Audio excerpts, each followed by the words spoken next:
বর্তমানে পশ্চিমবঙ্গের জন্য উল্লেখযোগ্য ওয়েদার সিস্টেম কিছু নেই, অর্থাৎ বৃষ্টি হওয়ার মতো সেরকম কিছু মেজার সিস্টেম নেই। গত 24 ঘন্টায় দিনের তাপমাত্রা 27 থেকে 30 ডিগ্রির কাছাকাছি ছিল। দক্ষিণবঙ্গের দু এক জায়গায় খুবই হালকা ধরনের বৃষ্টিপাত ছিল।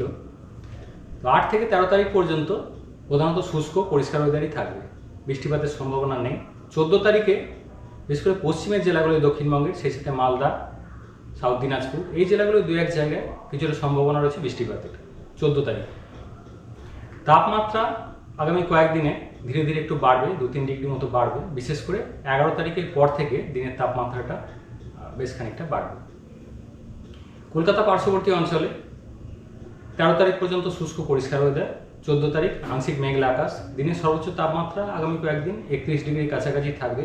11 তারিখের পর থেকে আর একটু বাড়বে তাপমাত্রা। দার্জিলিংয়ের জন্য প্রধানত শুষ্ক ওয়েদারই থাকবে 13 তারিখ পর্যন্ত। 14 তারিখ কিছুটা সম্ভাবনা রয়েছে হালকা ধরনের বৃষ্টিপাতের।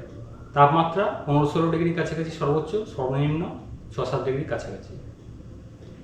দীঘার জন্য প্রধানত শুষ্ক ওয়েদার 13 তারিখ পর্যন্ত। 14 তারিখ আংশিক মেঘলা আকাশ, সর্বোচ্চ তাপমাত্রা 31-32 ডিগ্রির কাছাকাছি। 11 তারিখের পরে আরও কিছুটা বাড়বে।